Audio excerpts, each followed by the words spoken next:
Hola amigos, qué gusto estar con ustedes. La verdad es de que el día de hoy tengo la gran oportunidad de platicarles sobre el derecho preventivo en la gestión del comercio electrónico en México. Quiero agradecer a Juridia la invitación. Mi nombre es Alfredo Reyes y estoy a sus órdenes. Tienen por ahí en la presentación mis propios datos de contacto. Vamos a empezar. El comercio electrónico. ¿Quiénes de ustedes de manera regular realizan operaciones que implican intercambio de recursos utilizando medios tecnológicos? Seguramente algunos dirán que no, por desconfianza o por lo que ustedes me quieran decir. Yo les puedo apostar que todos, completamente todos, utilizan de manera regular medio electrónico para llevar a cabo operaciones que implican intercambio de recursos usando medios tecnológicos. Recuerda, ¿cuándo fue la última vez que mandaste un mensaje por WhatsApp? ¿Cuándo fue la última vez que mandaste un mensaje a través de SMS? Eso, a final de cuentas, implica también una operación de comercio electrónico. Hoy por hoy, todos tenemos acceso a ese tipo de herramientas y pues realizamos transacciones comerciales a través de Internet aún sin darnos cuenta. Y todas esas operaciones, pues a final de cuentas, implican derechos y obligaciones. ¿Qué vamos a ver el día de hoy? Vamos a tener una breve introducción sobre el derecho preventivo en la gestión del comercio electrónico en México. Hablaremos algo de la normatividad en la materia, veremos cuáles son las implicaciones prácticas y recomendaciones concretas de derecho preventivo para el adecuado cumplimiento a precisamente esa normativa. Los objetivos, pues, son varios. Los primeros, ilustrar, sensibilizar y apropiar el derecho preventivo en la gestión del comercio electrónico. Difícilmente vamos a poder hacer en este tiempo, en esta lección, una visión muy a detalle respecto de todo el derecho, pero trataremos de abordar los puntos principales. Vamos a buscar actualizar conocimientos conforme a las nuevas normativas y brindar recomendaciones prácticas, siguiendo aquello que precisamente Juridia plantea en toda su estrategia. Vamos a generar construcción colectiva del conocimiento y buscar aumentar la validez, eficacia y seguridad jurídica en este gran campo. Fíjense nada más, el comercio electrónico a nivel mundial es un mercado que importa $1 trillón. Con el advenimiento de las redes sociales, la verdad es de que es impresionante. ¿Quién no forma parte de una red social? Hay redes sociales de chat, de citas, de video, de música, temáticas, agregadores. Todos formamos parte de forma directa o indirecta de una red social. Hay un caso interesante que me gustaría platicar con ustedes en relación con el uso y la problemática que dentro del entorno comercial pueden tener las redes sociales. Fíjense nada más qué cosa tan interesante. Del e-commerce migramos a lo que pudiéramos entender como e-business y del móvil estamos migrando o estamos orientándonos hacia el comercio social o el social commerce. Este caso que les platico de redes sociales, pues es un ejemplo de una relación entre un músico que tenía una banda de country pop y su relación con una empresa de aviación que se llama United, que hoy por hoy también ha tenido una serie de problemáticas relacionadas de forma directa o indirecta con las redes sociales. Miren, ante testigos maltrataron equipaje y le rompen a Dave una guitarra marca Taylor de $3,500. Imagínense nada más, no es una guitarra común. Se queja con las sobrecargos, 3 sobrecargos, y le dicen que hable con la responsable que está fuera del avión. Al hablar con ella, le dice que que hable mejor con la cuadrilla de apoyo en Omaha, que es precisamente el puerto destino.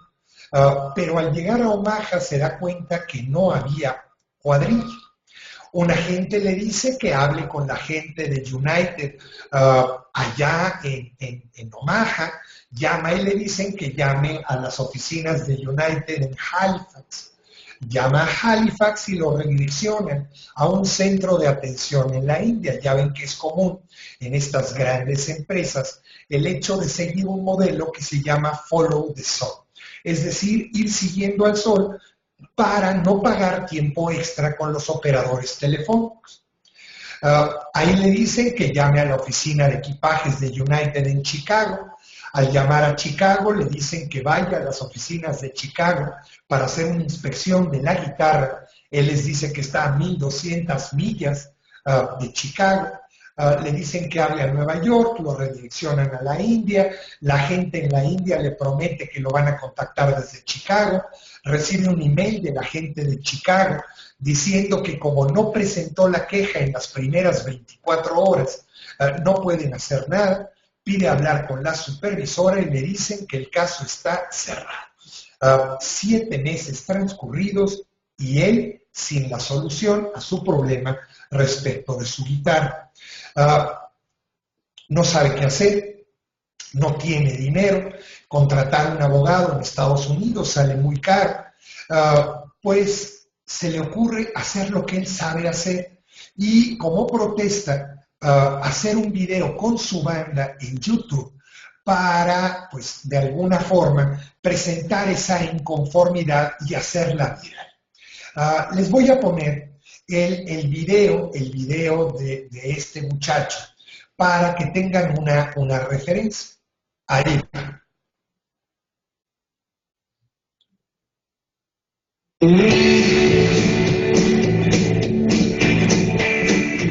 United Airlines on my way to Nebraska, plane departed Halifax, connecting in Chicago's O'Hare.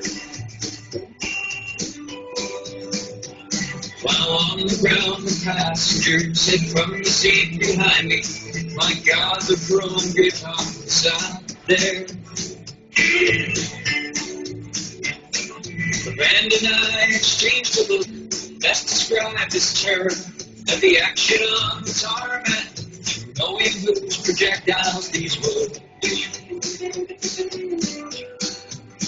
So before I left Chicago, I alerted 3 employees who showed complete indifference towards me.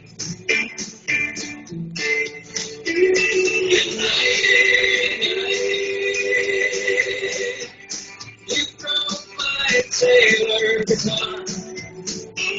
United, some big help you was. You broke, you should fix it. Your language is dead. I should have flown with someone else. Gone by car. 'Cause United breaks guitar. When we landed in Nebraska, I confirmed what I suspected. My Taylor had been the victim of a vicious act of malice. So began a year-long cycle of pass the buck, don't ask me, and I'm sorry, sir, your claim can go nowhere.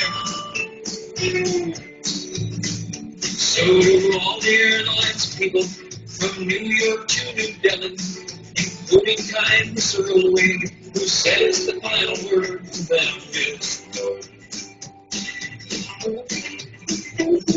I've heard all your excuses, and I've chased your wild gooses, and this attitude of yours, I say, must go.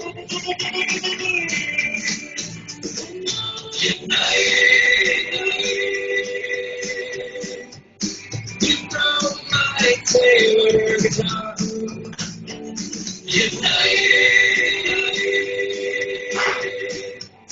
Some big help you are.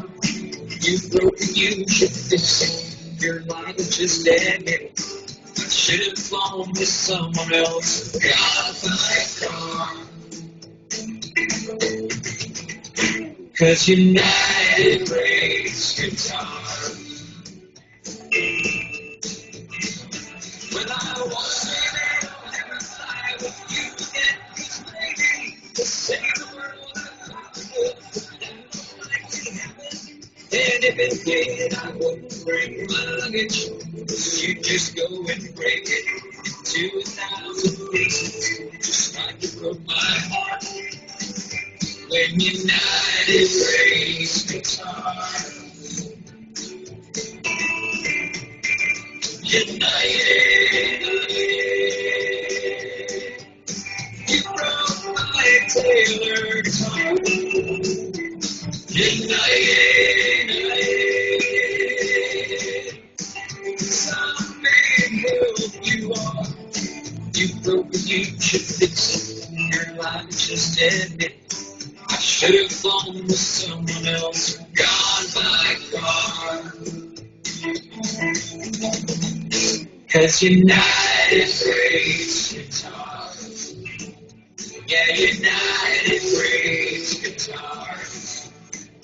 Yeah, United breaks guitar.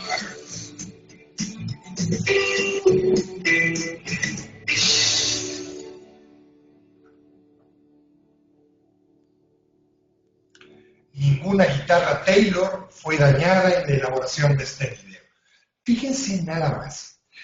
Este video lo hizo este muchacho del carro. Le costó $120. Los precisamente actores de este video son su propia banda. Y pues tuvo implicaciones muy importantes. Fíjense, la primera canción se subió a YouTube en julio del 2009. Al día siguiente estaba en Twitter, Dig, en los periódicos, medios del Reino Unido, una entidad una institución de protección al consumidor adopta el video, las grandes cadenas. Ya para el 10 de julio tenía 1,5 millones de visitas. Se convierte en el video musical número 1 de todos los tiempos en YouTube y el tercero en todas las categorías. A final, para noviembre ya tenía en total 100 millones de visitas. Imaginen nada más la cantidad de clics que tuvo ese video porque se volvió viral, ¿no? Algo similar a lo que pasó precisamente con el pasajero que lograron o quisieron sacar del avión por la sobreventa de boletos. Esta es la lista de las personalidades de YouTube. Bueno, pues él tuvo mucha suerte porque la verdad es que este jingle resultó ser muy pegajoso. La verdad es que mucha gente le llamó para que le ayudara a hacer jingles.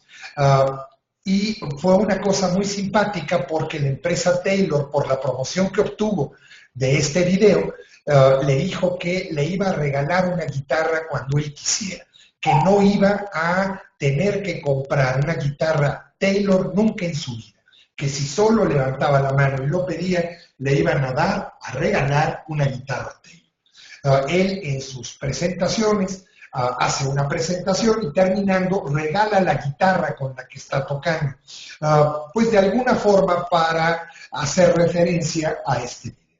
Pero el problema en sí fue para United.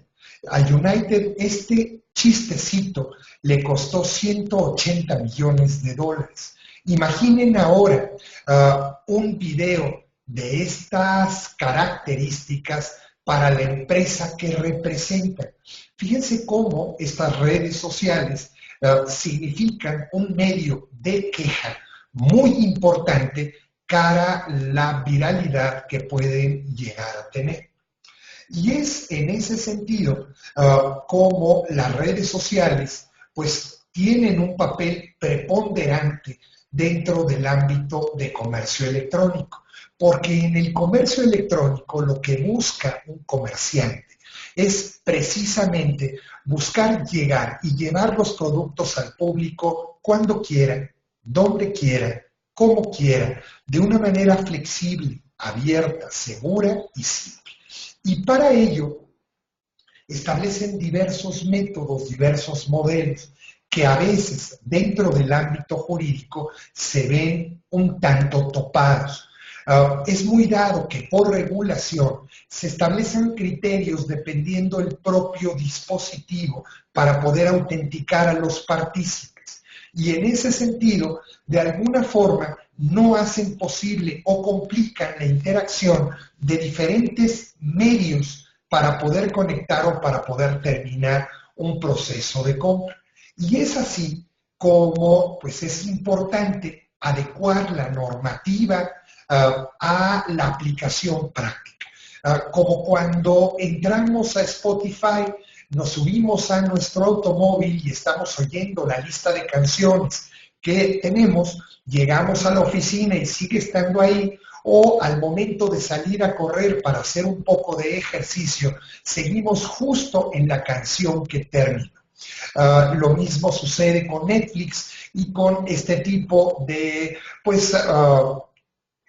formas de ofertar productos, servicios a través de un determinado medio. Fíjense cómo está creciendo el comercio electrónico. Les comentaba que está estimado en $1 trillón, con crecimientos esperados de 2 cifras. Pero sobre todo, la disrupción y la irrupción de los dispositivos móviles generan pues un reto mucho mayor. Y no solo eso, sino los competidores a las instituciones financieras están haciendo una presión muy importante. En la lámina que ustedes están viendo en relación a esquemas de carácter de comercio electrónico, ven el crecimiento que ha tenido PayPal en lo particular en el ámbito del comercio electrónico, tanto en México como en España. Fíjense nada más la forma en que ha crecido PayPal como un medio de pago en operaciones y transacciones de comercio electrónico. Cara a esto, ha significado todo un nuevo modelo, todo un esquema de operación. Los bancos estaban quedando atrás porque las fintech, los nuevos medios de pago y de operación a través de medios electrónicos, inclusive, y muy importante, de manera muy importante el móvil, pues estaban arrasando con un medio de pago así. Fíjense cómo PayPal, por ejemplo, tiene un carrito de compras que lo puedes adecuar en cualquier sistema. Ya no requieres conectarte al banco para autenticarte o para realizar una operación comercial, sino que el propio desarrollo comercial o por el propio PayPal se puede embeber, en la programación de dispositivos o de programas precisamente para automatizar estos procesos de compra a través de aplicaciones. La tecnología va cambiando, cambian los modos de moverse, cambian los modos de pensar. Antes escribíamos cartas, ahora todos son mensajes por redes sociales. Pregúntate cuándo fue la última vez que redactaste una carta o que hiciste un memorándum. Ahora todo es en el momento. Tienes un mensaje en una red social o pues recibes un mensaje en tu teléfono celular y esperas una respuesta inmediata, ¿no? Ya parece que estás hablando en otro idioma. Antes, cuando recibías una carta, cuando armabas una carta o hacías un memorándum, pues buscabas el momento preciso, la palabra exacta, y ahora tienes que responder en el minuto. Tu jefe te manda una comunicación y él espera respuesta ya. Ya le pusieron las 2 palomitas, ya lo leíste, ya lo tienes en tu dispositivo, ¿por qué no me respondes? Antes los negocios se hacían en persona y por escrito, hoy se hace en línea y ya utilizando nuestra información personal. Antes guardábamos información en un librero, en un cajón con llave, que teníamos un absoluto control, ahora la almacenamos en la nube. Y estos cambios que se van dando y que la tecnología propicia, pues deben de adecuarse para brindar seguridad técnica y jurídica al usuario, al titular, al consumidor. Muchas organizaciones internacionales se han abocado a trabajar sobre estos temas, muchísimas, ¿no? Ustedes tienen acceso a la presentación y lo podrán ver un poquito más a detalle, pero de todo lo que han trabajado estas organizaciones internacionales, hemos llegado a algunos principios internacionalmente aceptados. ¿Cuáles son? Que los gobiernos deben de evitar restricciones amplias al comercio electrónico, deben de dar o brindar un papel de facilitador del comercio. Donde la intervención gubernamental es requerida, esta debe de ser para apoyar y reforzar un predecible, consistente y simple ambiente legal para el comercio. La verdad es que yo no conozco un predecible, consistente y simple ambiente legal, pero bueno, trataremos de impulsar en ese sentido y precisamente orientarnos a ese objetivo. Se establece también que los gobiernos deben de reconocer las cualidades únicas de Internet. ¿Cuáles son estas cualidades? Pues es democrático, es descentralizado, es barato, ¿no? Y debe de facilitarse el comercio electrónico en una base internacional buscando esquemas de globalización. Para ello, hubo que definir y seguir haciéndolo estándares uniformes en cuanto a seguridad, sistemas de pago, infraestructura, autenticación, catálogos, etc. Luego entonces el consenso internacional va referido y orientado hacia la libertad, hacia la no sobreregulación, hacia la promoción, buscando en todo momento seguridad técnica y jurídica, procurando la neutralidad tecnológica y la neutralidad en la red, que es diferente. La neutralidad en la red es no preponderancia de un operador.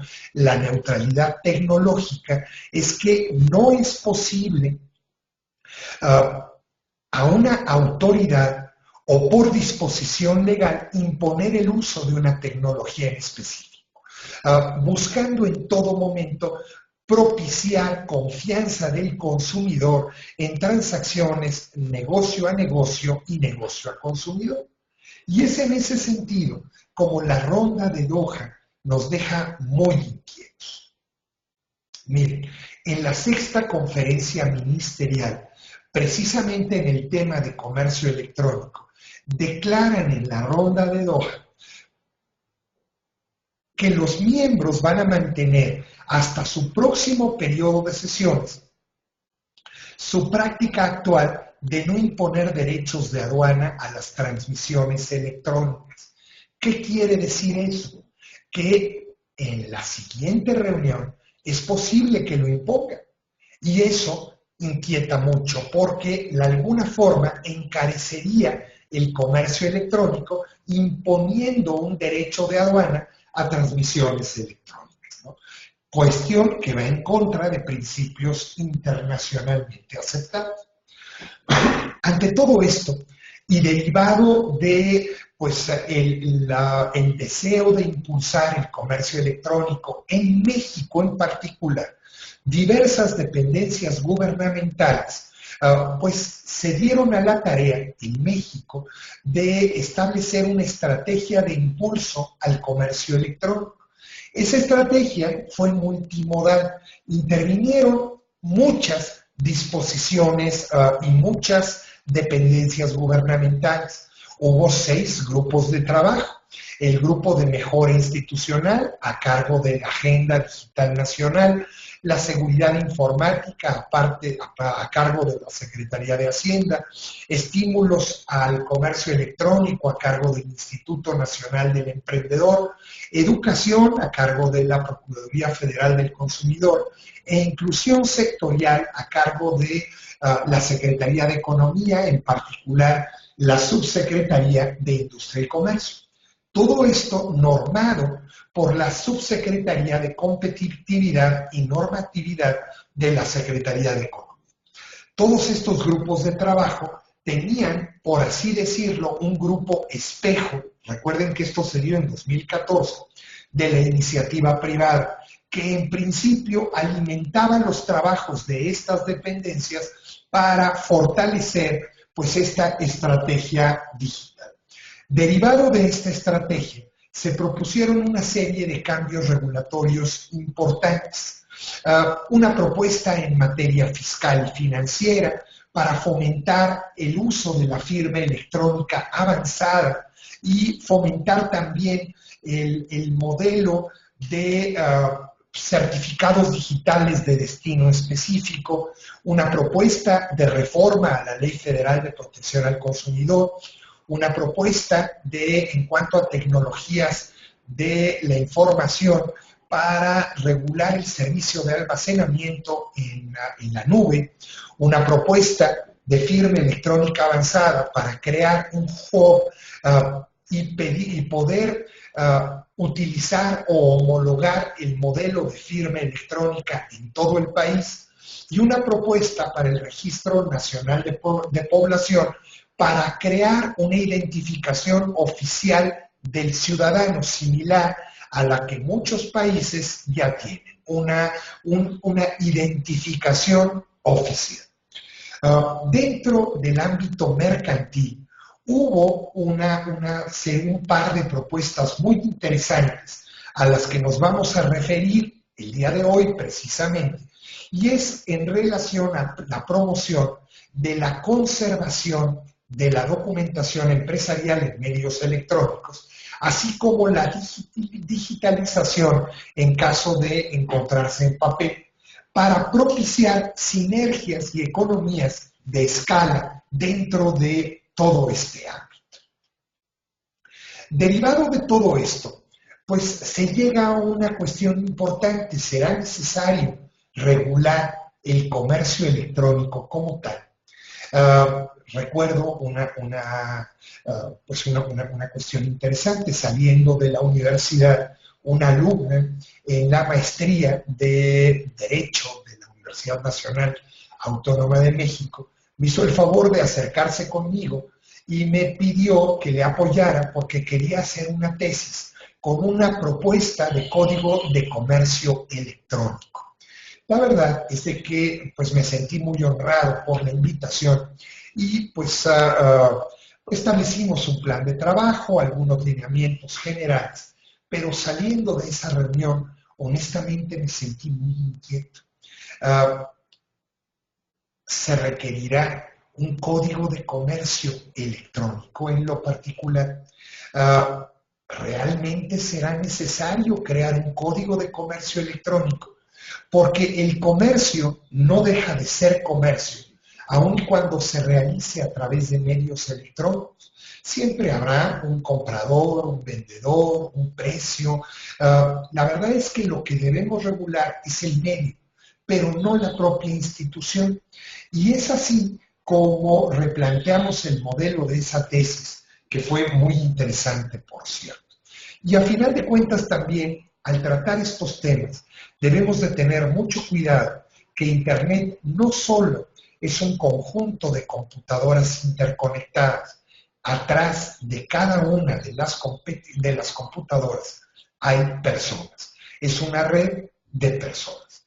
Y es así como vamos a iniciar nuestro tour legislativo en materia comercial. Vamos a hablar de algunos conceptos que yo creo que nos pueden ser interesantes.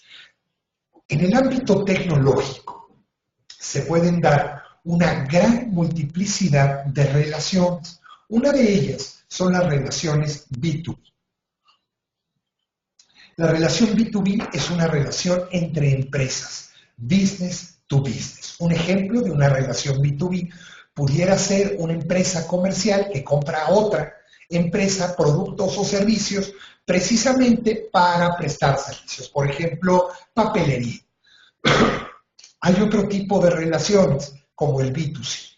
Es una relación entre una empresa y un consumidor final.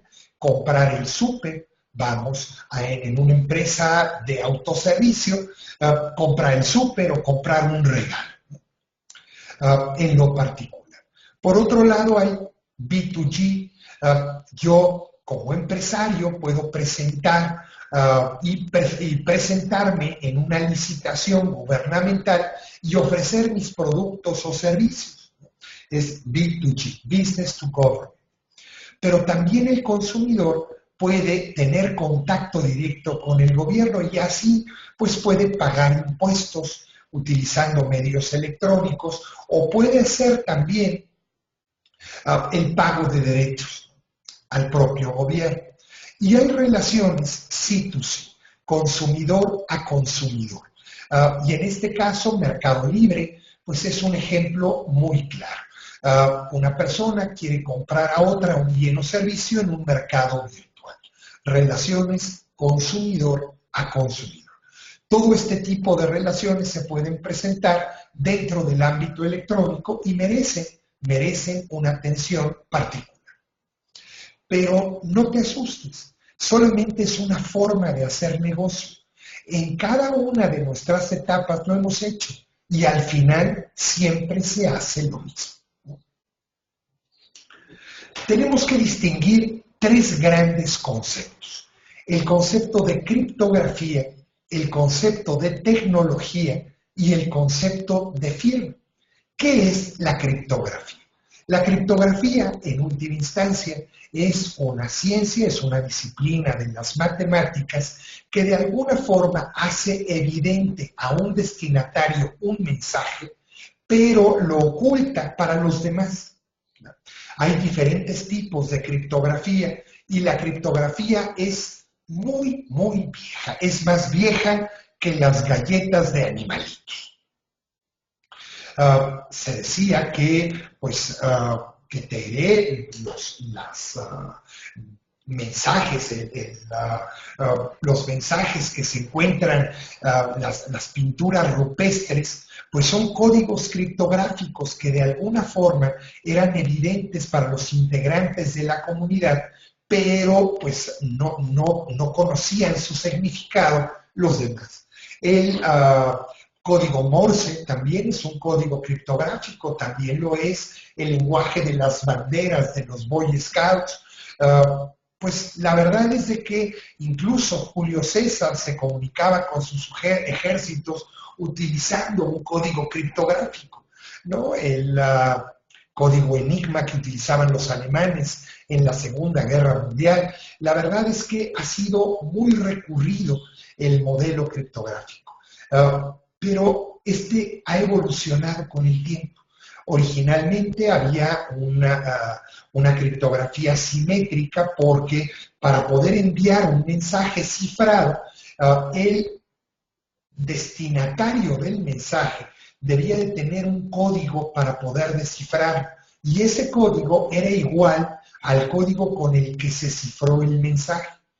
Pero hemos evolucionado a un modelo de criptografía asimétrica o de clave pública, en el cual yo tengo un código privado, que es el que utilizo para cifrar el mensaje, pero el destinatario no conoce ese código.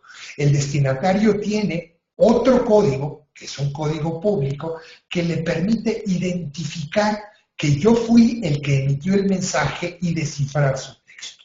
A eso se le llama criptografía asimétrica o de clave pública, siendo el antecedente principal al modelo de firma electrónica avanzada. Por otro lado, el concepto de tecnología, pero el concepto de tecnología entendido como el medio con el cual yo puedo establecer estándares que puedan utilizarse en un plano internacional y que permitan precisamente disminuir costos y facilitar la comunicación entre pues, distintos equipos, máquinas y procesos. Y por otro lado, el concepto de firma, que también es muy viejo. Originariamente en Roma, ustedes lo saben muy bien, se utilizaba el concepto de manu firmatio. La manu firmatio era pues el hecho mismo de imponer la mano, y con el solo hecho de imponer la mano en una relación de carácter jurídico, me comprometía. Si yo, por ejemplo, a un esclavo en la antigua Roma, yo imponía la mano sobre su cabeza en frente del prétor, pues la verdad es que yo me comprometía a pagar su precio y con ello pues entraba a mi servicio. O en una relación jurídica, imaginen un contrato de compraventa que estaban celebrando dos personas, se daban la mano para sellar el trato y yo imponía mi mano sobre su mano, sobre la mano, las dos manos que estaban entrelazadas precisamente para sellar el trato, yo me comprometía en calidad de aval. Fíjense el antecedente tan grande que ha habido de manu firmatio, solo que en ese entonces no era necesario un clic o una evidencia, con el solo hecho de imponer la mano. Posteriormente vinieron los sellos. En la Edad Media los sellos eran muy usados, los grandes señores feudales no sabían escribir e imponían su sello y con ello tenían referencia que precisamente el señor feudal o el príncipe o el rey había estado ahí. Fíjense nada más cómo ha derivado todo esto, que pues precisamente cuando falleció su santidad Juan Pablo I, ¿qué fue lo primero que hicieron en el Vaticano? Destruir el anillo papal, porque todo aquello que tuviera el sello papal era atribuible al Papa, ¿no? ¿Qué vino después? Recuerden cuando el Papa Benedicto XVI decidió retirarse por el solo hecho de convertirse en Papa emérito. Bueno, por ese solo hecho tuvieron que inhabilitar el anillo papal. ¿Y qué hicieron? Pues de alguna forma lijaron en precisamente el anillo papal para hacer inservible el resultado de ese sello en lacre. Ahora, ¿qué pasa con la firma? La firma tiene tres características importantes que debemos de considerar. La primera, una firma me identifica. La segunda, me vincula con el contenido obligacional de aquello que está estampado en el documento en donde la voy a estampar. Y tercero, me sirve de medio de prueba. Esos tres elementos son muy importantes y haremos referencia en unos minutos. Derivado de estos tres grandes conceptos, vamos a llegar a cuatro grandes principios generales que están normados en nuestra regulación. El primero es de autonomía de la voluntad. Es muy importante, es un concepto que nos es común a los abogados, porque pues tenemos muy claro que en la formación de los contratos la voluntad de las partes es la suprema ley, es un principio general del derecho. Por otro lado, tenemos el principio de compatibilidad internacional y fíjense que está ubicado entre la criptografía y la tecnología. Debemos de procurar hacer compatibles y no iguales los procedimientos, los métodos y las tecnologías utilizadas. Es importante el tema de compatibilidad, es decir, anteriormente en México había dos grandes compañías telefónicas. Una compañía Ericsson y otra compañía Teléfonos de México. Ericsson tenía una serie de abonados y Teléfonos de México tenía otra serie de abonados. Si tú contratabas el servicio con Ericsson, solo te podrías comunicar con los abonados a Ericsson. Si tú contratabas el servicio con Teléfonos de México, solo te podrías comunicar con los que tenían el servicio de Teléfonos de México. Si tú querías tener acceso o poderte comunicar con todos, tenías que contratar el servicio con las dos compañías. ¿Qué hicieron? Con base en este principio, tuvieron que compatibilizar la información para que independientemente de la compañía en donde estuvieras abonado, pudieras comunicarte con los de la otra compañía.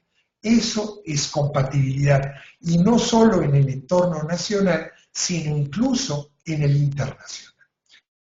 La neutralidad tecnológica, hemos hablado de ella hace un minuto, es decir, por disposición legal o por orden de autoridad, no pueden obligarme a utilizar una tecnología en específico. ¿A qué vamos? Imaginen nada más que por una disposición legal se estableciera para poder firmar electrónicamente un documento, tú requieres necesariamente contar con Microsoft, con Word. La verdad es que eso no sería tecnológicamente neutro. Seguramente Bill Gates estaría feliz dando de brincos, pero pues el de la manzanita o pues nuestro amigo del pingüino, pues no les gustaría ni tantito, decían, ¿por qué estás privilegiando a este proveedor en lo particular? Por eso, todas las disposiciones legales deben de ser tecnológicamente neutras. Hay un acuerdo de Costa Rica muy importante sobre neutralidad tecnológica y también hay disposiciones legales de la cumbre de la Sociedad de Tecnologías de la Información y Comunicaciones, muy importante en la materia, la Declaración de Río de Janeiro, que sería importante, pues, si tuvieran la oportunidad de darle una revisada. Y por otro lado, la equivalencia funcional. Estos tres grandes principios se derivan y están contenidos de sendas leyes modelo de UNCITRAL, a las que haremos referencia un poco más adelante, que han sido transpuestas en la legislación no solo de México, sino de muchos otros países. Esta equivalencia funcional es muy interesante porque precisamente establece una relación entre la firma autógrafa y la electrónica y entre el mensaje de datos y el documento en papel. No es lo mismo la firma autógrafa con la firma electrónica. Definitivamente no es lo mismo. Cierra los ojos e imagina tu firma manuscrita o tu firma autógrafa y también imagina el NIP de tu tarjeta de crédito. O por otro lado, imagina un documento en papel y imagina un mensaje de datos. Son distintos, completamente distintos, pero en su función son equivalentes. Nada impide que entonces, como es funcionalmente equivalente, yo pueda utilizar una firma electrónica en sustitución de una firma electrónica con el mismo valor legal y un mensaje de datos en sustitución de un documento en papel con el mismo valor legal. Ahora, de estos conceptos y principios podemos derivar algunas cuestiones interesantes. Ya platicábamos que pues, la firma nos ayuda a identificarnos, es una manera en la cual voy a expresar el consentimiento y me sirve de medio de prueba. Pero también, pues toda firma supone un consentimiento, como exteriorización de la declaración de voluntad de una persona. Luego entonces la firma es consentimiento, pero no todo consentimiento es una firma. Nuestro reto ha sido el reconocimiento y validez jurídica del contrato celebrado electrónicamente, darle exigibilidad judicial y procurar un equivalente funcional de la firma autógrafa y del documento en papel.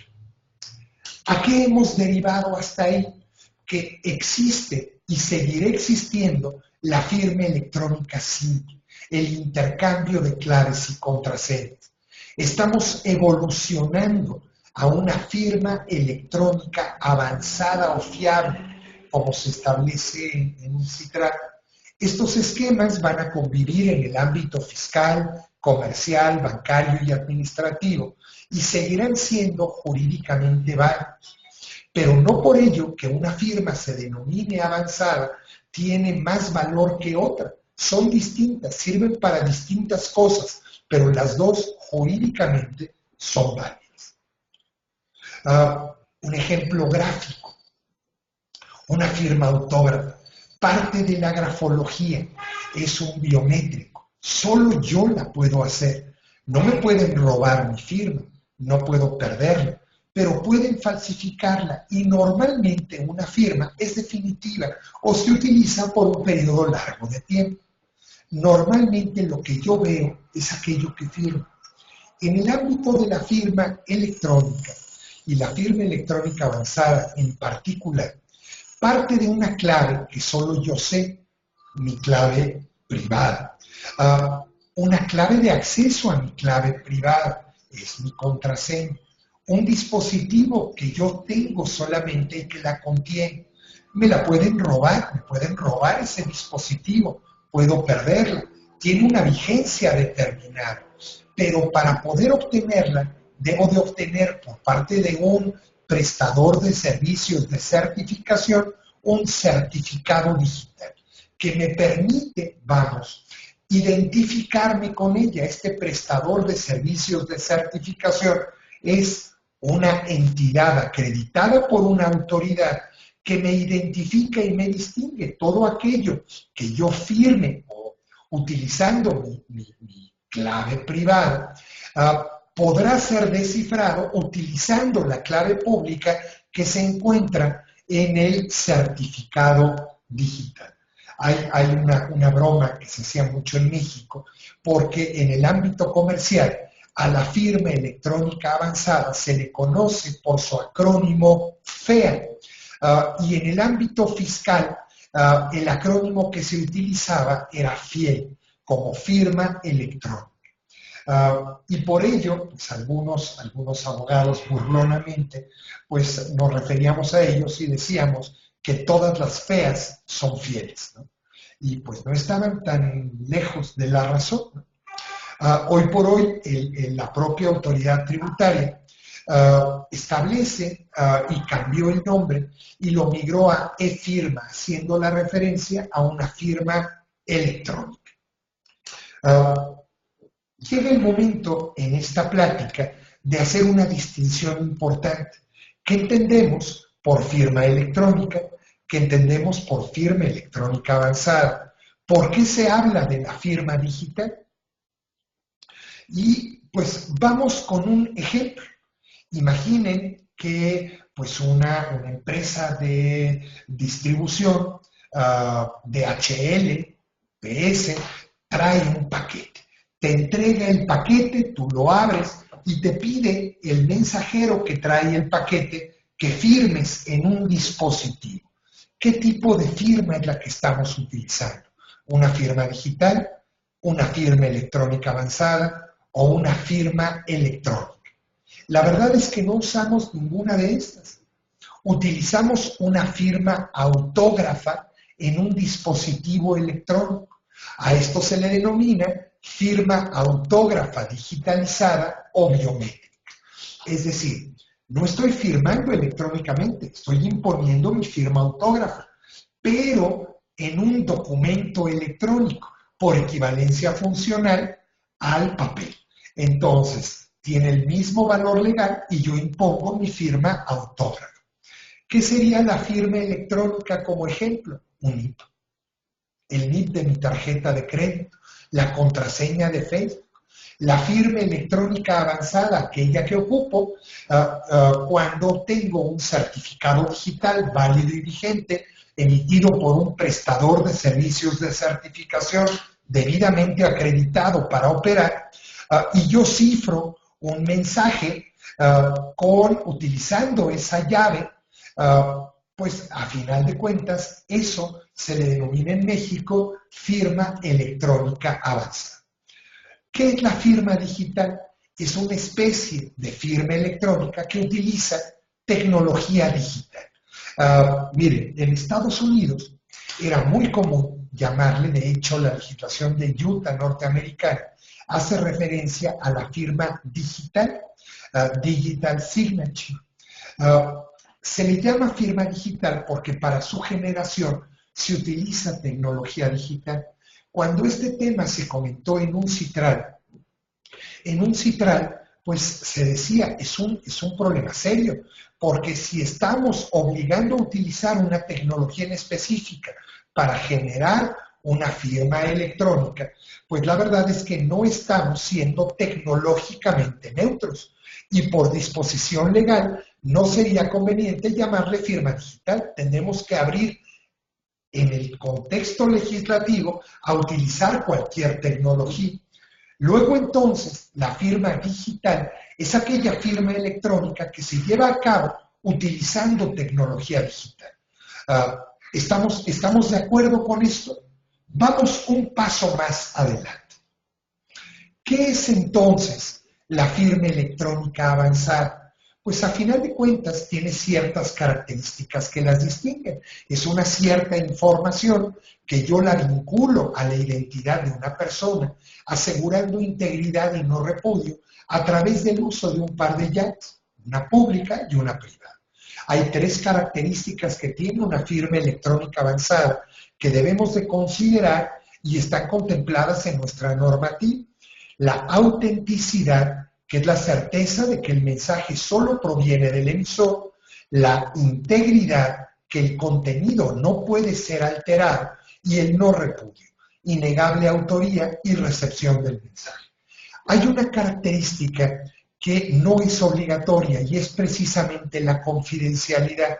Es decir, yo puedo cifrar un mensaje firmado, pero pudiera firmarlo sin cifrarlo, ¿no? Entonces solamente lo firmo, pero no cifro el contenido. Y de la otra manera cifro el contenido. Es la confidencialidad. ¿Qué necesitamos para usar una firma electrónica? Un certificado digital y la administración de esos certificados digitales. En México, un certificado digital es un documento electrónico que emite un prestador de servicios de certificación acreditado que asegura que una clave pública determinada corresponde a un individuo en específico. Ese sería un certificado. Me ayuda a identificar, vinculo una clave con la que voy a poder descifrar un mensaje firmado con una persona. Estos certificados deben de ser administrados por un prestador de servicios de certificación.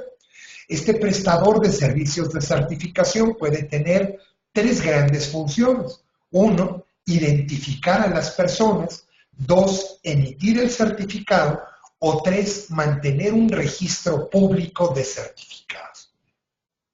¿Quiénes lo pueden acreditar? Una autoridad registradora central. En México hay tres: Banco de México, Secretaría de la Función Pública y Secretaría de Economía. Estos tres autoridades pueden acreditar a bancos, a secretarías de Estado, a la agencia tributaria, a fedatarios públicos, instituciones públicas o empresas comerciales para prestar el servicio de certificación digital. Pero no solo eso, sino también para prestar servicios de conservación documental con valor legal, prestar servicios de timestamping o prestar servicios de digitalización conforme a unas nuevas reglas que serán publicadas en octubre en el diario oficial. Es importante, precisamente en el ámbito de certificación digital, hablar de un concepto que es la declaración de prácticas de certificación. Miren, la responsabilidad en México de los prestadores de servicios de certificación es muy amplia. Es la responsabilidad más amplia que en derecho existe. Responden sin limitación, se actúan con negligencia o culpa. Es tan grande, pero tan grande esa responsabilidad, que ellos deben ver la manera en que lo pueden acotar. Y la manera de hacerlo es teniendo una buena declaración de prácticas de certificación.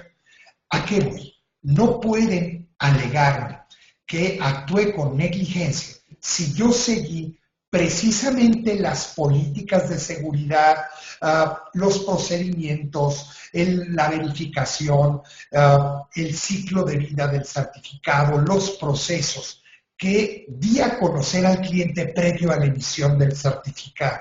De esta forma, yo me garantizo, si sigo ese proceso al pie de la letra, que no vas a poder decirme que actúe de manera negligente.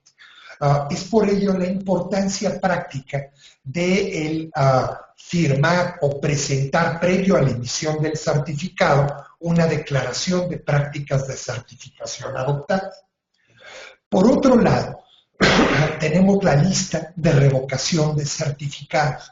Esta lista de revocación de certificados es un concepto interesante. Recuerden que hace años era muy común para algunas empresas o comercios utilizar un planchador de tarjetas de crédito. Es decir, yo presentaba mi tarjeta, ponían un voucher sobre un aparatito y con los números de la tarjeta que estaban embosados en la misma, los pasaban a el documento en papel y verificaban en un, pues qué te diré, en un librito, si esa tarjeta todavía no había sido reportada como robada y si no se había sobregirado. Los bancos de manera regular entregaban a las empresas, dependiendo el número, el límite de piso que tenían, estos libritos, y con estos libritos verificaban que no estaban esa tarjeta en particular sobregirada ni robada, y sin tener que comunicarse al banco podían llevar a cabo esa transacción. Si la operación era por importe mayor, tenían que llamar por teléfono al banco para preguntar si había saldo suficiente en la cuenta. Esto lo hacían precisamente para no congestionar las líneas telefónicas. Bueno, pues la lista de revocación de certificados o también la lista de certificados revocados es algo similar. Para no tener que ir con la agencia registradora y traer el certificado, yo puedo verificar el número del certificado en esta lista y verificar, y esto lo puedo hacer de manera automatizada, si está vigente y si no ha sido reportado o no ha sido revocado. Eso es una ventaja operativa porque facilita transacciones y las permite automatizar. ¿Qué tengo que hacer para poder obtener de un prestador de servicios de certificación un certificado digital en México? Es muy fácil requisitar por internet una solicitud de certificado, generar dos claves, una pública o privada, acudir ante un agente certificador, hacer una cita, identificarme, presentarle información de mi identidad. Él verifica los datos de la solicitud y me pide firmar una responsiva, emite un precertificado que firme electrónicamente, la agencia certificadora valida los datos de ese certificado, verifica con la autoridad registradora central que esa clave pública no haya sido utilizada anteriormente, emite el certificado y envía un certificado a la registradora y entrega el otro al propio usuario. De esta manera, contamos con este modelo y podemos firmar electrónicamente utilizando un certificado digital con plena seguridad jurídica en cuanto a la identificación de las personas. Ahora, ¿cómo opera? ¿Se han preguntado cómo opera una firma electrónica avanzada? Miren, cuando iniciábamos todo esto, dudábamos cómo darlo a conocer a los usuarios finales, porque era una cuestión muy técnica. Recuerden a ustedes cuando les dieron por primera vez su teléfono celular. ¿Qué fue lo que hicieron cuando les dieron el teléfono celular? Lo primero que hicieron es, toma, esta es tu nuevo teléfono celular, tienes que marcar al número que quieras marcar y después le vas a oprimir el botón verde y te van a contestar del otro lado. Fue lo único que te dijeron. Y empezaste a usar el teléfono y poco a poco te fuiste dando cuenta de las distintas funcionalidades del teléfono móvil. ¿Qué pasó con la firma electrónica? Estábamos tan inseguros del modelo porque no lo conocíamos tan bien técnicamente que quisimos pecar en el ámbito tecnológico de ser demasiado explícitos. Entonces, fuimos tan técnicos en la explicación de cómo funciona que en lugar de ayudar, generamos un tanto de temor en la población usuaria. ¿Qué debemos de haber dicho? Para firmar electrónicamente, tú lo que tienes que hacer es poner tu certificado, picarle donde está tu clave, poner tu contraseña y darle enter, y con eso el documento está firmado, ¿no? Como cuando nos dieron por primera vez el teléfono celular y no nos explicaron cómo funcionaban las celdas, las células, los esquemas de comunicación y todo eso. Ahora, ustedes ya son expertos jurídicos y estamos platicando cómo opera este modelo. Es importante conocer cómo se firma. Vamos a poner un ejemplo muy simple. Alicia y Roberto. Alicia quiere firmar un documento. Para ello tiene que generar el documento que quiere firmar. Este documento le va a aplicar una función de digestión, una función de resumen al documento. Es un algoritmo matemático de digestión que da como resultado un hash. Es un resumen del documento en donde lo hace único, distinto a cualquier otro. Cada vez que a ese mismo documento se le aplique esta función de digestión, tendrá como resultado este hash, que sería como la huella digital o el ADN del documento en específico. Y es sobre esta huella digital o ADN, que técnicamente se denomina hash, lo que voy a cifrar con mi llave privada. Y esto es mi firma electrónica avanzada. Entonces, la firma electrónica avanzada no es más que un hash cifrado con la clave privada. Esta firma electrónica la voy a vincular o la voy a asociar con el documento. Y en ese entonces ya puedo decir que tengo un documento firmado. Este documento firmado se lo voy a mandar a Roberto. Roberto lo primero que tiene que hacer es separar el documento de la firma. Al documento generarle a través de este algoritmo de digestión un hash y la firma descifrarla con la clave pública de Alicia para verificar que correspondan los dos hashes. Si los dos hashes son iguales, puedo autenticar al remitente. Este es el modelo, es un modelo simple, es un modelo fácil y es un modelo muy seguro. En el ámbito internacional, este modelo ha sido utilizado en todas las partes del mundo gracias a algunas leyes modelo y algunas recomendaciones e incluso un convenio internacional que han sido generados en el seno de un CITRAL. Un CITRAL desde 1985 pues ha estado muy preocupado, hay un grupo en particular de comercio electrónico y ha emitido una serie de recomendaciones sobre el valor jurídico de la documentación electrónica. En 96 emitió una ley modelo sobre comercio electrónico con una guía para su implementación que fue implementada en muchísimos países. De hecho, en 98 hubo una reforma y hubo por ahí algunas adecuaciones. Pero la verdad es de que estas normas han sido un elemento toral en la definición de la normativa de muchísimos países. La ley modelo de firma electrónica en 2001, pues también. Y en 2005 emitió una convención de Naciones Unidas. Como ustedes saben, las leyes modelo no son obligatorias y a final de cuentas la ley modelo lo que hace es te presenta un modelo de operación y tú lo que vas a hacer es transponer esa normativa en tu legislación nacional. Ya la convención es un tratado internacional que puede formar parte de tu legislación y pues hay que seguir todo un procedimiento formal. Pocos países han firmado y ratificado la convención porque la gran mayoría precisamente han incorporado la normativa, la ley modelo, en su legislación interna. Y por último, en 2007, hubo unas recomendaciones sobre fomento a la confianza en el comercio electrónico.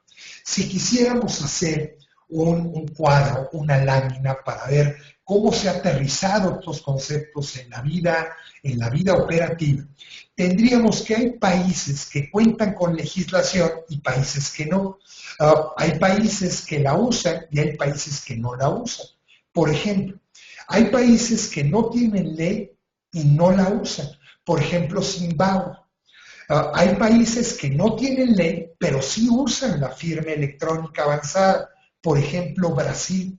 Hay países que tienen ley, pero no la usan. Por ejemplo, Venezuela. Y hay países que tienen ley y usan la firma electrónica, como Colombia, México, Perú, Argentina, Estados Unidos, Francia, Chile, muchísimos. Entonces, con esto tenemos una visión más o menos general de cómo está la normativa internacional. Ahora bien, vamos a entrar a qué pasa en México. Cuando alguien les diga que en México no hay antecedentes legislativos y jurisprudenciales con el uso de medios tecnológicos para la contratación entre ausentes, está mintiendo. Y se los digo yo.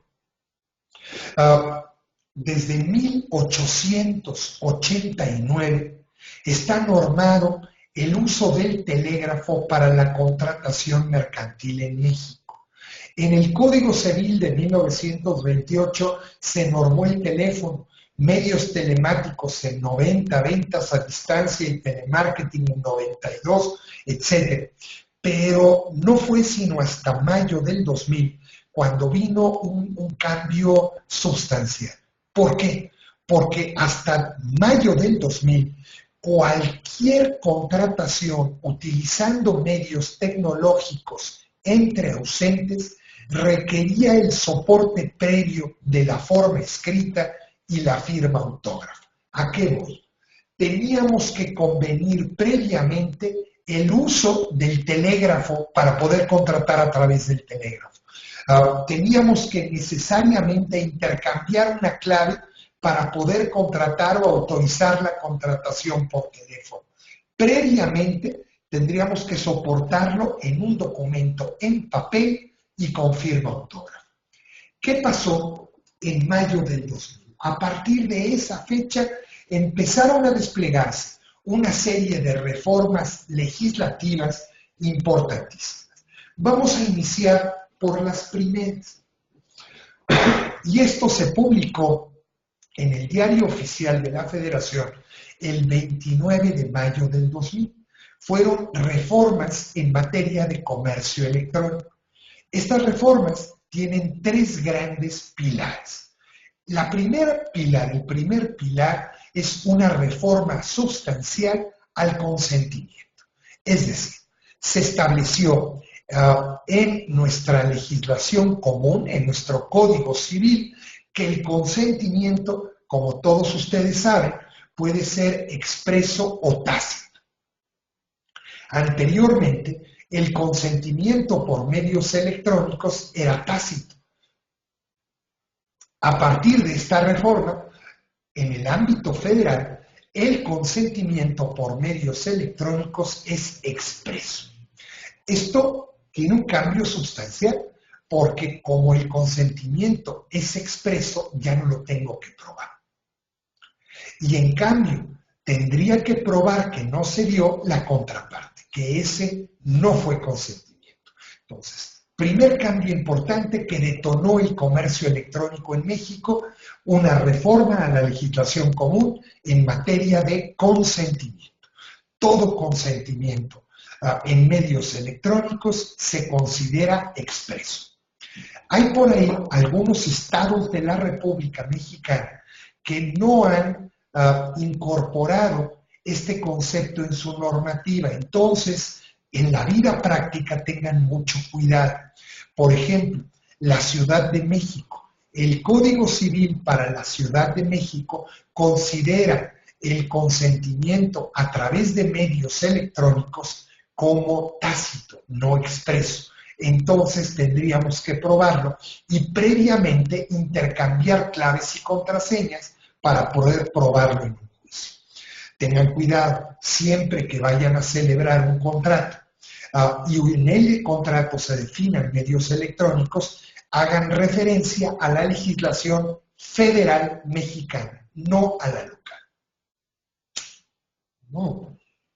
Otro concepto importante es el concepto de mensaje de datos, como información creada, recibida, organizada o comunicada a través de medios electrónicos, ópticos o de cualquier otra tecnología, lo que podríamos considerar como documento electrónico, dándole esa equivalencia funcional al documento en papel.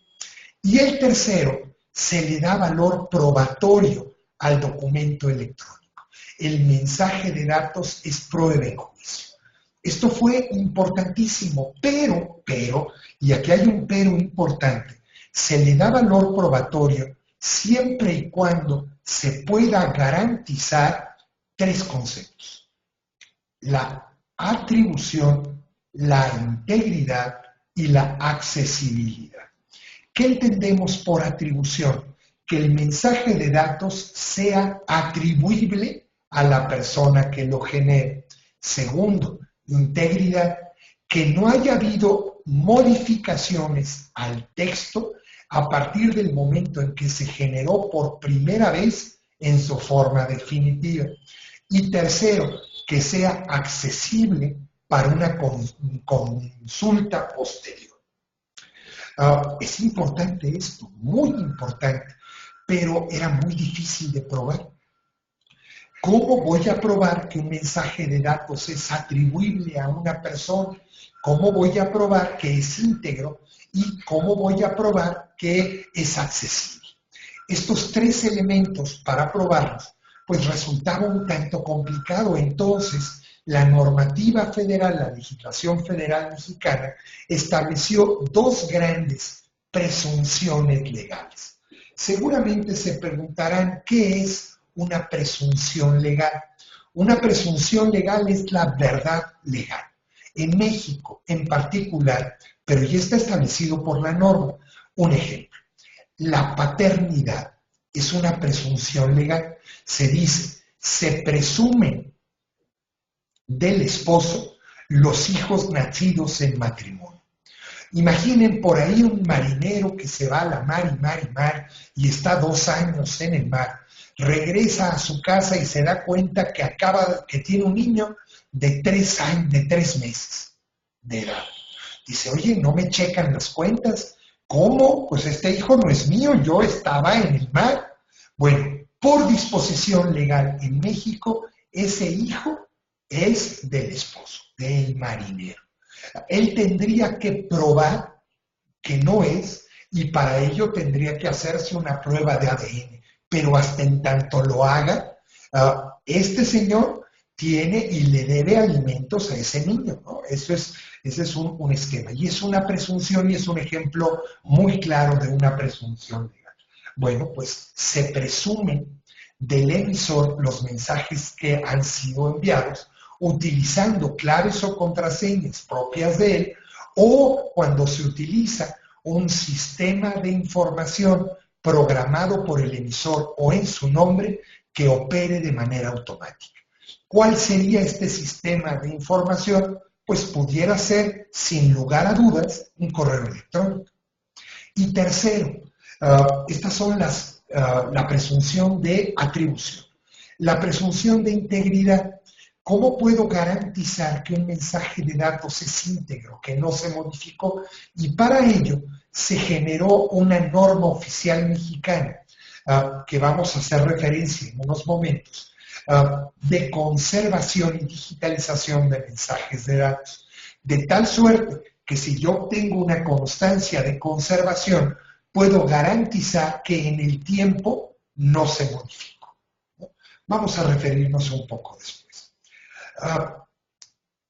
Entonces, ¿tiene valor probatorio? Este valor probatorio es importante, contamos con las dos presunciones legales y es lo único que debemos de garantizar para poder presentarlo en juicio. La gran ventaja es de que la propia reforma legal establece reglas específicas para la valoración de la prueba electrónica al juzgador y eso le da una fortaleza en juicio muy grande. ¿Qué pasó después? Vinieron algunas reformas en materia de firma electrónica.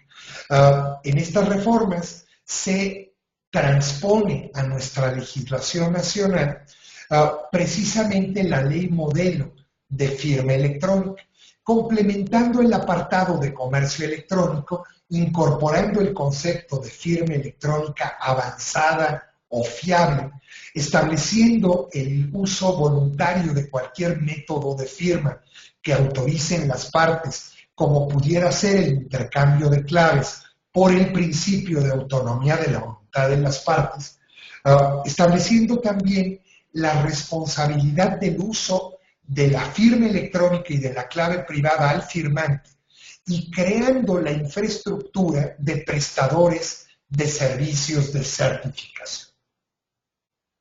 Es importante esta reforma porque derivó a un reglamento de prestadores de servicios y a una serie de reglas en materia de prestación de servicios de certificación a las que nos vamos a referir un poquito más adelante.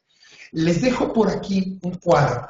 Es un cuadro importante porque es un cuadro que nos da una visión global de la estructura legal de las disposiciones relacionadas con firma. Teniendo este cuadro en mente, podrán ubicar en nuestra legislación las disposiciones relativas en materia de firma electrónica que espero les puedan ser de utilidad. Vamos a hacer una reflexión sobre el concepto de firma electrónica de un CITRAL y vamos a contrastar la definición de la ley modelo con la definición que se encuentra en el Código de Comercio mexicano. Miren, la definición de la ley modelo de un CITRAL dice a la letra: por firma electrónica se entenderán los datos en forma electrónica consignados en un mensaje de datos, adjuntados o lógicamente asociados al mismo, que puedan ser utilizados para identificar al firmante en relación con el mensaje de datos e indicar que el firmante aprueba la información recogida en el mensaje de datos. Esta es la definición de un CITRAL. Ahora, nuestro legislador, el legislador mexicano, definió a la firma electrónica de una manera similar, pero hubo algunas diferencias específicas que consideró. La primera, fíjate, ellos refieren el Código de Comercio a la firma electrónica como los datos en forma electrónica consignados en un mensaje de datos o adjuntados o lógicamente asociados al mismo, pero incorporó por cualquier tecnología. Es decir, ¿qué le preocupaba al legislador mexicano? La neutralidad tecnológica. Y al final sigue con el concepto tal cual un CITRAL, que son utilizados para identificar al firmante en relación con el mensaje e indicar que el firmante aprueba la información contenida en el mensaje de datos, pero incorporó y que produce los mismos efectos jurídicos que la firma autógrafa. Fíjense cómo le preocupaba al legislador mexicano la equivalencia funcional, siendo admisible como prueba en juicio. Incorporó el concepto y la posibilidad de incorporarlo como prueba en juicio desde la definición. Ahora vamos a la definición de firma electrónica fiable de un CITRAL. La definición puede resultar un poco compleja porque hace referencia a algún concepto interesante, datos de creación de firma. Si nos vamos a la ley modelo de un CITRAL, se definen a los datos de creación de firma como los datos únicos, claves o contraseñas o criptográficas privadas. De hecho, por neutralidad tecnológica, un CITRAL no quiso incorporar específicamente el concepto de clave privada.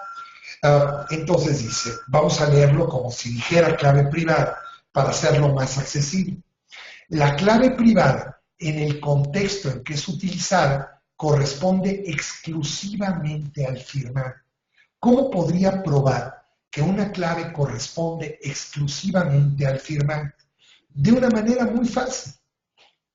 Fíjense nada más, en el momento en que yo voy a obtener mi certificado digital, manifiesto ante el agente certificador y firmo una carta responsiva que los datos de creación de firma, es decir, la clave privada, corresponden exclusivamente a mí y no lo voy a compartir con nadie y que voy a notificar en caso de que yo pierda el control de esa clave, ¿no? Entonces, ahí viene el segundo punto. Los datos de creación de firma, es decir, la clave privada, estaban en el momento de la firma bajo el control exclusivo del firmante. ¿Cómo lo probaría? De manera muy simple. No tengo un reporte de revocación de certificado. Luego, entonces, de acuerdo a la carta responsiva que firmaste, está bajo tu exclusivo control. Y segundo, técnicamente no puedo firmar nada si no tengo la clave privada, para poder cifrar el hash del mensaje. Tercero, es posible detectar cualquier alteración de la firma hecha después del momento de la firma. Esto lo hacemos con el hash que comentábamos. Y tercero, y también en el caso de que yo pueda descifrar el hash, es decir, si yo con la clave pública puedo descifrar la firma para llegar al hash, yo con esto puedo detectar si hubo o no alguna alteración a la firma. Y lo mismo, dice, cuando uno de los objetivos del requisito legal de firma consiste en dar seguridades en cuanto a la integridad de la información a que corresponde, es posible detectar cualquier alteración de esta información hecha después del momento de la firma. Y de ahí el comparar el hash de la firma y el hash del documento que yo recibí. Si coincide, puedo garantizar que sí. Ahora, vamos a analizar esta misma definición, la manera en que el gobierno mexicano, el poder ejecutivo, el legislativo mexicano, transpuso esta ley modelo en la legislación mexicana. Fíjense, él primeramente define a la firma electrónica, avanzada o fiable, que por cierto, el término no es muy feliz. Denominarla avanzada o fiable, pues a final de cuentas, pues la distingue de la firma electrónica a secas. Y pudiera parecer, para el que no es doctor en la materia, que es mejor, es avanzada, ¿no? Entonces quiere decir que la otra firma electrónica, la simple, es retrógrada, o quiere decir que no es fiable. La verdad es que el término no me gusta y no es muy feliz. Pero bueno, establece que ciertos requisitos para considerar como avanzada o fiable una firma electrónica. Los contempla en el artículo 97 del Código de Comercio. Entonces, lo primero es este artículo 97. Establece el principio de autonomía de la voluntad de las partes.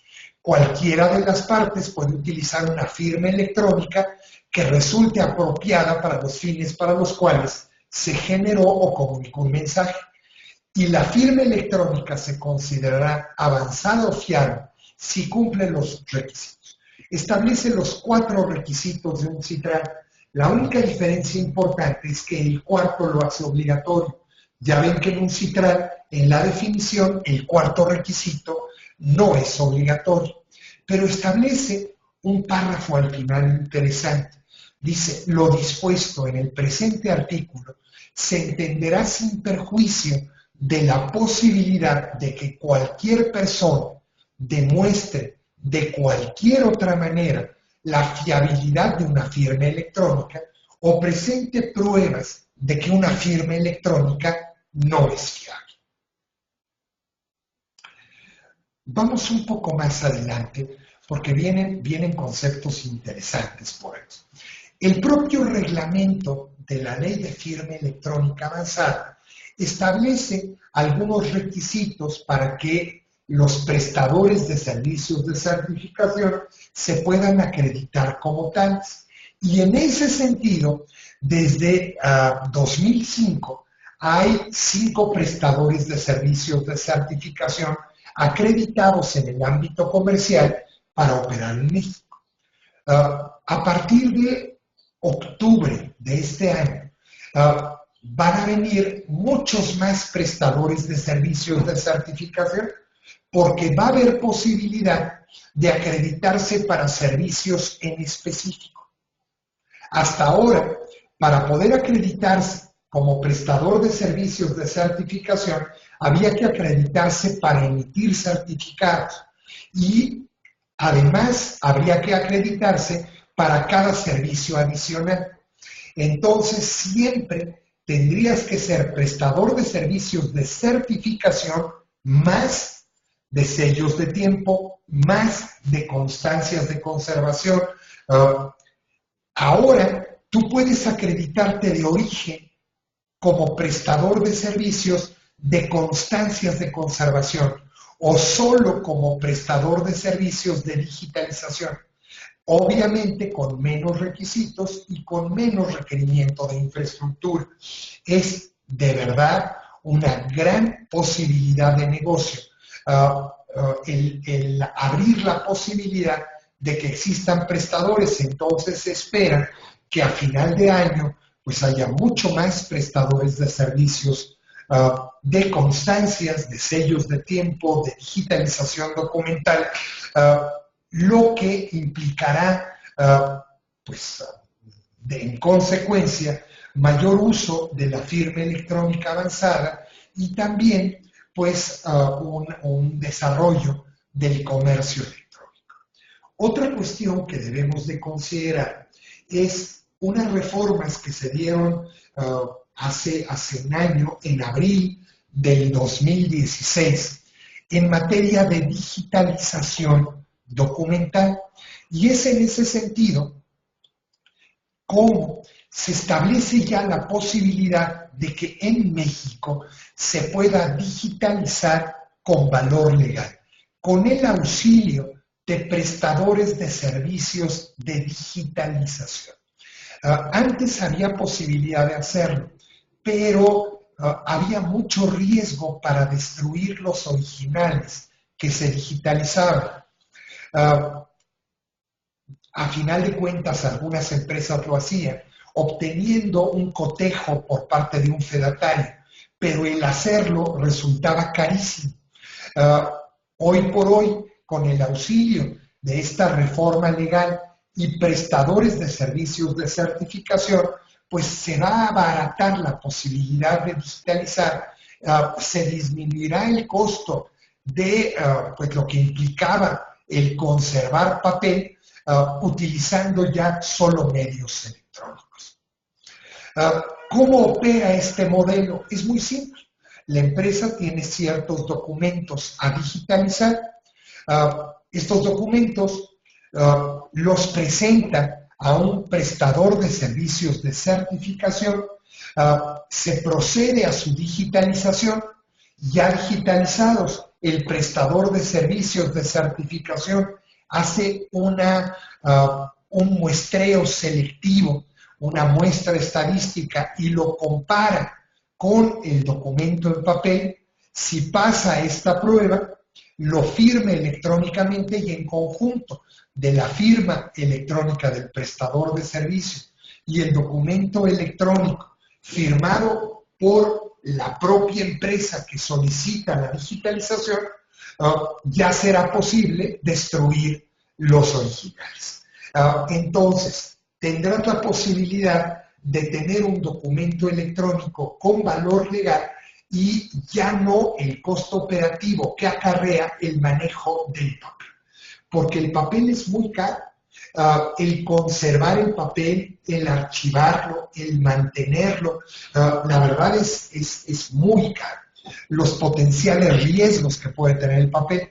Y aquí el hecho de tener una copia fiel del original, certificada por un prestador de servicios de certificación, que por cierto no es fedatario, la verdad le da un valor agregado muy importante.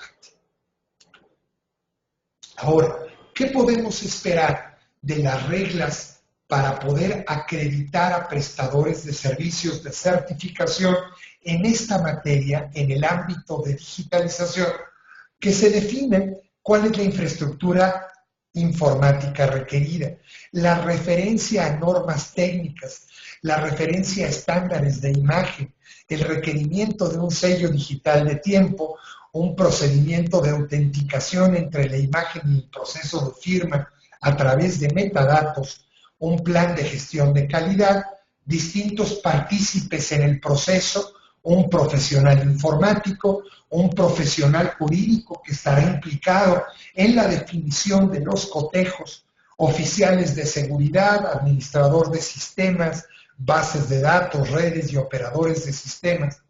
¿Cómo se va a llevar a cabo el proceso de cotejo y cómo se va a definir la prueba selectiva o la muestra selectiva? Así como, bueno, pues algunos otros conceptos que se plasman. Se está trabajando en esta definición y se espera que pues entre septiembre y octubre se den a la luz. Van a ver, cuando tengamos oportunidades, tenemos la suerte de poderles dar otra clase, otra plática, otra lección en la materia, pues platicaremos un poco más profundamente sobre el tema de digitalización, que es apasionante. Vamos más. ¿Qué pasa en México con la conservación de mensajes de datos? Se creó una norma oficial mexicana, que se publicó en el Diario Oficial, que se denomina requisitos que deben observarse para la conservación de mensajes de datos y la digitalización de documentos. Esta norma sustituye a una emitida en 2002 que a la fecha es vigente y pues cuando entre en vigor esta nueva norma que estoy platicando, pues dejará de tener vigencia. Esta norma se publicó en marzo, entra en vigor en septiembre en conjunto a la publicación de las reglas, a las que vamos a referir más adelante. La norma anterior pues era muy similar, pero no hacía referencia a la digitalización. Vamos a ver qué dice esta nueva regla, porque es importante que ustedes la conozcan de fondo.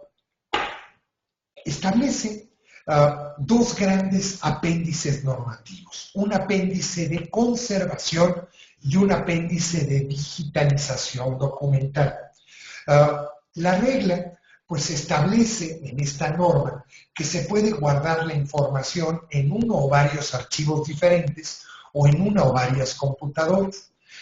Se deberá de establecer esquemas de almacenamiento siempre pues seguros, y aparte se deberá establecer un proceso de digitalización en términos de lo establecido en el apéndice técnico referido, ¿no? ¿Cuáles van a ser los requisitos mínimos de los mensajes resultantes del proceso de digitalización? Se van a establecer en el apéndice. ¿Cómo se deberá controlar el proceso de digitalización y por qué el prestador de servicios es partícipe del mismo como tercero legalmente autorizado? Los programas para la conservación y digitalización deben de estar descritos o deben de cumplir con métodos y requisitos establecidos en los apéndices.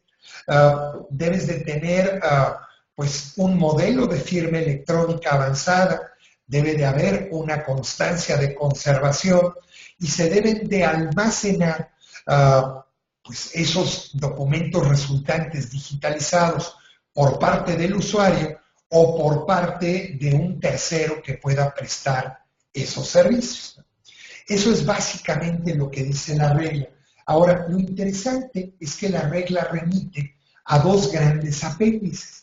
Un apéndice de digitalización que comentamos y un apéndice de conservación documental.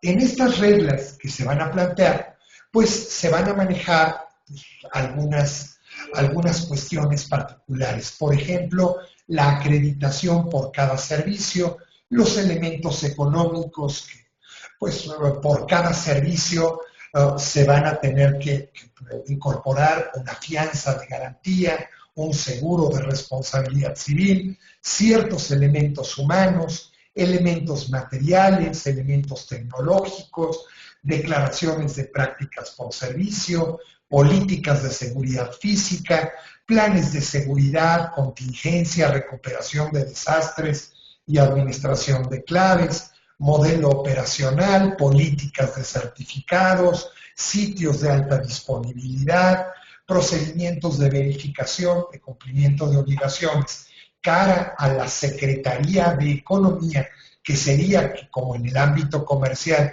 su supervisor directo, quien podrá realizar de manera intempestiva visitas de auditoría, el establecimiento de infracciones y sanciones, que aparte de la responsabilidad que comentábamos, que tienen los prestadores de servicios de certificación, pues la podrían derivar en inhabilitación temporal o definitiva del cargo, ¿no? Esto es muy general de las reglas que se van a publicar, pues la verdad es que en el ámbito de conservación no va a haber grandes cambios, los cambios se van a dar más bien en el ámbito de digitalización y sellos de tiempo. Vamos al diagrama de cómo operaría, de acuerdo con el apéndice, el esquema de conservación. Un usuario tiene cierta información. Esta información lo que va a hacer es, utilizando un algoritmo de digestión, va a generar una huella digital electrónica, el famoso hash. Esa huella digital la va a enviar al prestador de servicios de certificación. El prestador de servicios le va a imponer un sello de tiempo y aparte lo va a firmar electrónicamente. Este documento que toma el nombre de constancia se lo va a devolver y él lo va a conservar, el usuario. Entonces, va a tener un documento firmado por un prestador de servicios con un estampado de tiempo basado en un reloj atómico que puede garantizar que a partir del momento en que se presentó no ha sido modificado.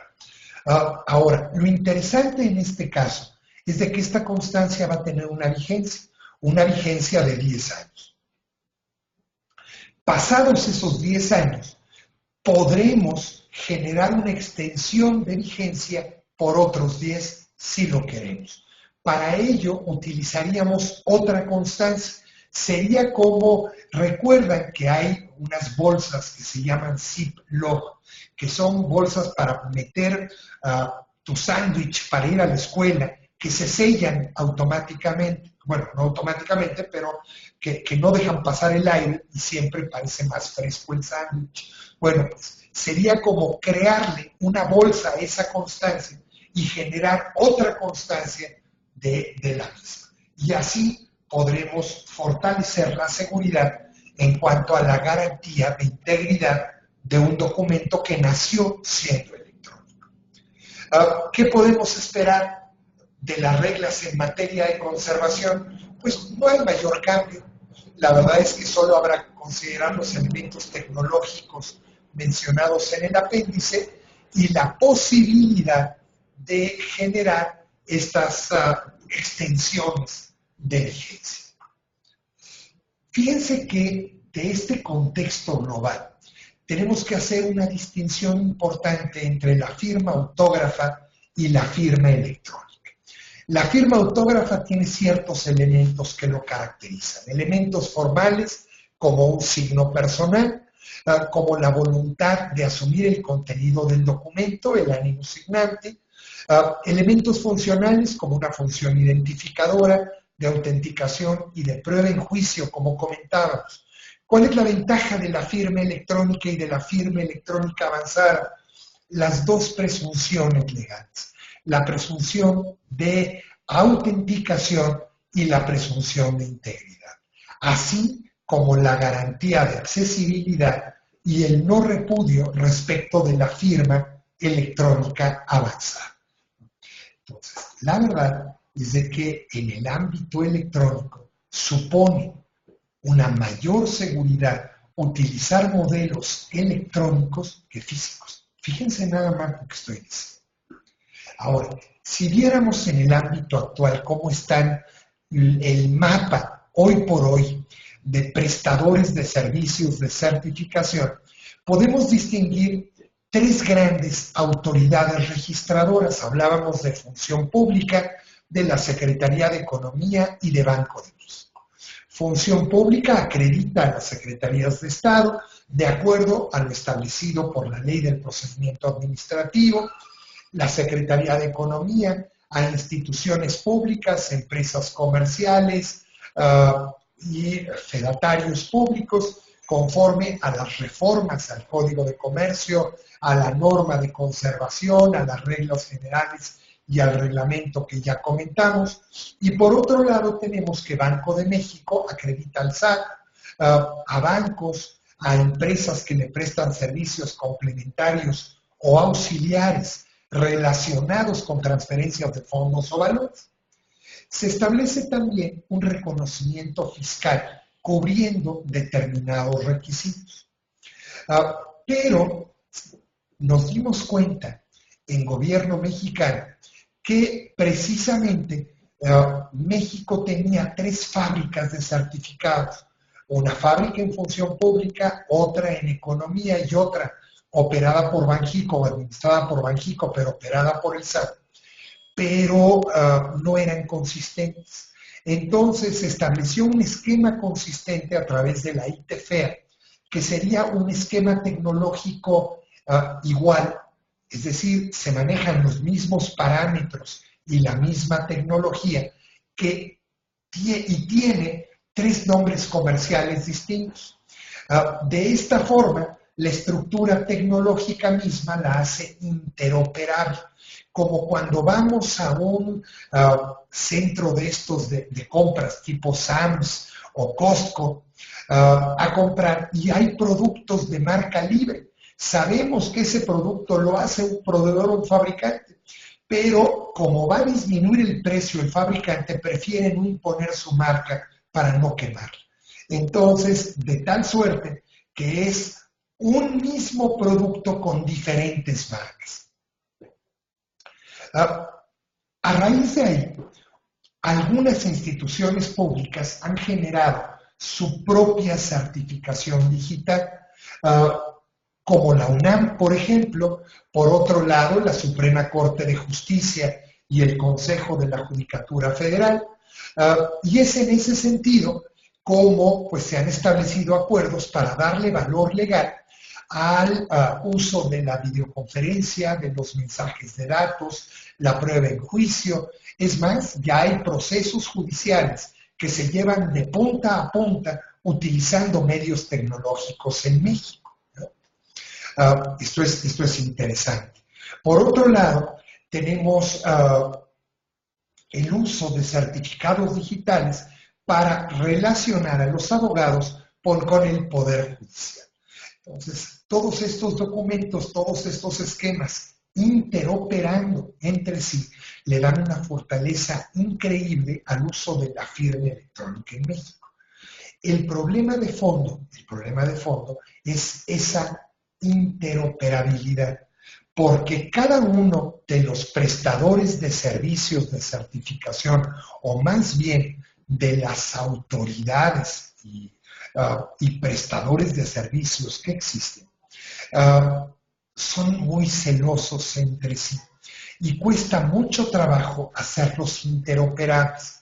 Eso ha ocasionado que en diversos estados de la República pues se emitan legislaciones en materia de certificación digital y se acredite a distintos prestadores de servicios.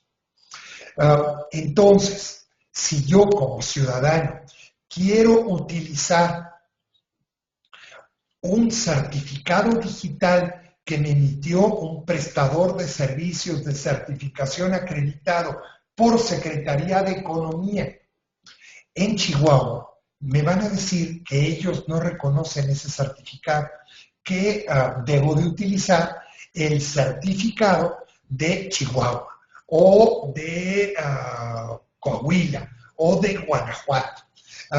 Entonces, ¿Qué ocasiona esto? Que debamos administrar como ciudadanos alrededor de 40 llaves o 40 certificados digitales para poder operar en todo el territorio nacional. Y es por ello que la Secretaría de Economía, como comentábamos, está estableciendo el modelo de homologación normativa que permitirá, a través de un bridge, eliminar esta barrera y habilitar una sola firma, independientemente de quién la emita. No está mal que un Estado de la República tenga una ley de firma y tenga prestadores de servicios acreditados, pero estos deben emitir el certificado digital conforme a un estándar único e independientemente de donde ese certificado haya sido emitido, tener valor frente a todos los demás prestadores de servicios de certificación y autoridades. Este esquema de homologación muy probablemente se haga a través de una ley general para hacerlo operativo, incorporando disposiciones sobre conservación y digitalización vía una remisión a la legislación federal. Con esto tenemos una visión general, muy general, de pues, la normativa aplicable a comercio y firma electrónica en México. Espero que les sea de utilidad y pues estamos en contacto y pues quiero agradecer también a Juridia la invitación y pues me pongo a sus órdenes. Tienen por ahí mis datos de contacto y pues hasta la próxima, amigos. Muchísimas gracias.